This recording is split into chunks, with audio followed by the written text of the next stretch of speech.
Ukraine rejected a Russian ultimatum to surrender the besieged city of Mariupol Monday as Russian forces carried out more shelling in the Ukrainian capital, Kyiv. Russian state news agency RIA said Russia's defense ministry gave Ukraine's military a pre-dawn deadline Monday to surrender.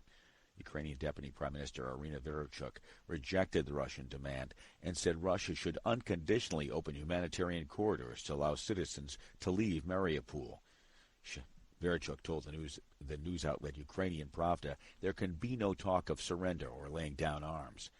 Shelling overnight, meanwhile, hit a shopping center in Kyiv, killing at least 8 people, while Kyiv Mayor Vitaly Klitschko announced a new curfew until Wednesday morning.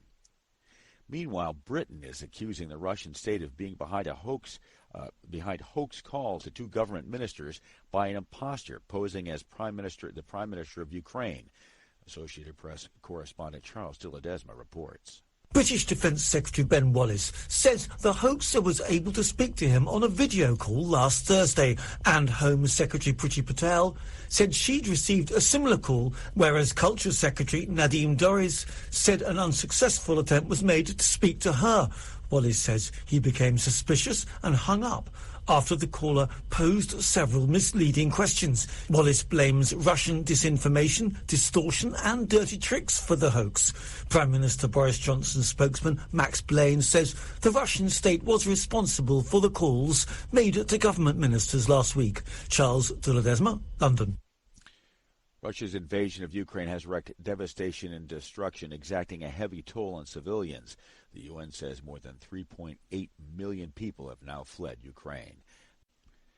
The United States Monday announced a formal determination that the military of Myanmar has committed genocide and crimes against humanity in its campaigns against the Rohingya minority.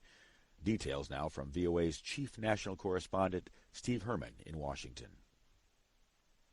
Speaking at the U.S. Holocaust Museum, Secretary of State Antony Blinken quoted accounts of the Rohingya victims as examples of the widespread and systematic evidence that Myanmar's military intended to destroy the mainly Muslim minority. The day will come when those responsible for these appalling acts will have to answer for them. Blinken warned, as long as the military junta remains in power, no one in the country, also known as Burma, will be safe. Steve Herman, VOA News, Washington.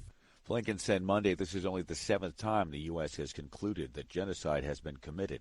It's unclear what impact the designation will have in terms of policy towards Myanmar. Freed British charity worker Nazanin Zaghari-Ratcliffe said Monday it should not have taken 6 years to bring her home, as she spoke for the first time since her release from an Iranian prison last week.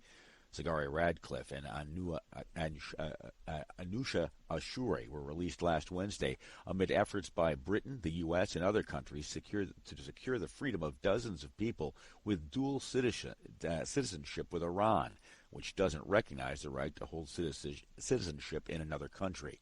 Family members and human rights activists accuse Iran of arresting the dual nationals on trumped-up charges to squeeze concessions out of Western nations.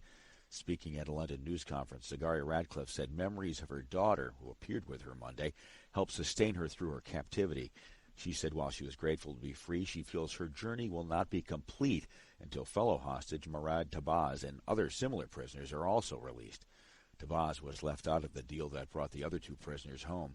Diplomatic officials say his case is complicated by the fact that, along with Iranian citizenship, he holds both British and U.S. citizenship as well.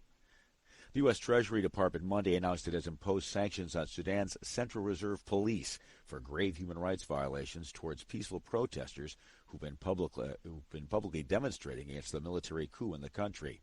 In a statement, the Treasury's office says the Central Reserve Police have used excessive force towards peaceful demonstrators in Khartoum. The statement cited the group firing live ammunition on civilians in January, where 1 protester was killed. The new sanctions would freeze any U.S. assets of the Central Reserve Police and prohibit U.S. citizens from dealing with them. Repeating this hour's top news story, Ukraine has rejected a Russian ultimatum to surrender the besieged city of Mariupol on Monday.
Hi, thank you for watching.